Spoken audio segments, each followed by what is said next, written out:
रात्रि को 12 बजे से लेकर सुबह 4 बजे तक शंकर भगवान पर तुलसी चढ़ती है, वर्ष में एक बार। और भगवान लड्डू गोपाल पर, शालिग्राम भगवान पर बेलपत्र चढ़ती है। उस बेलपत्र और तुलसी को सुबह 4 बजे से पहले पहले शहद की शीशी में रखा जाता है। और उस शहद को जो बच्चा माइंड से कमजोर होता है, बुद्धि से कमजोर होता है, जो पढ़ने में कमजोर होता है, जिसका विवेक काम नहीं करता, कोई कंपटीशन एग्जाम उसका निकल नहीं रहा होता है, तो 1 महीने उस बच्चे को वो शहद चटाया जाता है, तो बच्चा विद्वान हो जाता है। माता पिता को कहना नहीं पड़ता कि पढ़ने बैठ पढ़ने बैठ पढ़ने बैठ, बच्चा खुद पढ़ता है। माता पिता नहीं कहते फिर कि पढ़ने बैठ। जिस दिन आप किसी व्रत को उठाओ, शिव पुराण की व्रत शिव पुराण कथा कर रही है, जिस दिन आप पशुपति व्रत उठाओ, सोमवार व्रत उठाओ, मंगलवार, एकादशी, कोई भी व्रत अगर आप उठा रहे हो, तो पहले सबसे पहले जाकर अपना जो परिंदा होता है ना, पानी का मटका, पानी का स्थल, पानी का जहां जल भरते हो, पात्र भरते हो, वो स्थल जो होता है ना, उस स्थल के पास में खड़े हो, हाथ जोड़कर निवेदन करो अपने पूर्वजों से कि मान लो अगर मेरे व्रत में कोई त्रुटि होती है, मेरे व्रत में अगर कोई गलती होती है, तो हे देव अधिदेव महादेव, हे मेरे घर के पूर्वज पितर, जितने मेरे कुल देवी कुल देवता आहूत वासुक जो भी हैं, आप उस व्रत को संभाल लेना, मेरी गलती को आप सुधार देना। उनके पास जाकर क्यों कहना चाहिए?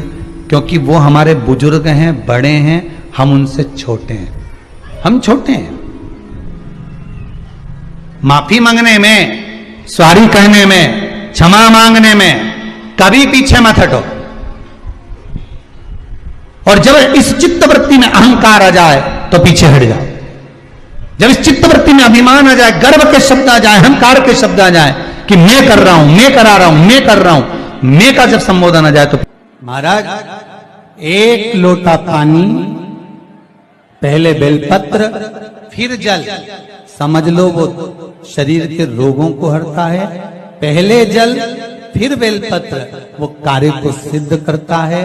और एक बात ध्यान रखना, बेलपत्री चढ़ाने के बाद दोनों हाथों से जल एक साथ चढ़ा देने पर कार्य की सफलता प्राप्त हो जाती है। जिस कार्य को करने जा रहे हो उसमें सफलता मिलेगी। कभी कभी बहुत ध्यान दीजिएगा, कभी जब योग लगे, आपका मन करे, हृदय में भाव उत्पन्न हो, तो कोई कार्य विशेष अगर अटके तो 5 बेलपत्र शिव को चढ़ाकर दोनों हाथ में जल का पात्र और दोनों धार एक साथ शंकर को चढ़ाइए। आपके हृदय की बात कहकर बाबा सुनेगा जरूर, आपका कार्य सफल हो जाएगा। आप उसको चढ़ाओ, आप शंभू को रिझाओ। शिव महापुराण की कथा कहती है, शंकर भगवान पर चढ़ा हुआ एक पुष्प, एक बेलपत्र या थोड़ा सा भी सामान शंकर जी का जमीन पर पड़ा हुआ तुमको दिख गया, तो या तो आप उसको उठाकर एक साइड रख दो, नहीं रख सकते तो लांग कर मत जाना, नहीं तो जिंदगी में जितना पुण्य करा होता है वो सब समाप्त हो जाता है, वो पुण्य बचता नहीं। जिस घर में रुपया आ रहा है, जा रहा है, 1 रुपए कमा रहे हो, 100 रुपए खर्च हो रहा है, घर में पैसा नहीं दिख रहा, तो महाराज शिव महापुराण की कथा कहती है, काले कलर की तिल को लेकर उसके साथ में थोड़ा सा चावल, तीनों को एक कटोरी में रख लो, तीनों को दरवाजे के नजदीक में। जब दरवाजे से अपन बाहर निकलते हैं तो उल्टे भाग में उसको रख दिया जाए। घर से 1 लोटा पानी जिसमें कच्चा दूध मिला हो, वो कटोरी शनिवार के दिन रखकर, रविवार को उठाकर ले जाकर कलश नीचे रखकर, सीधे हाथ में कटोरी रखकर शंकर जी को समर्पित कर दो।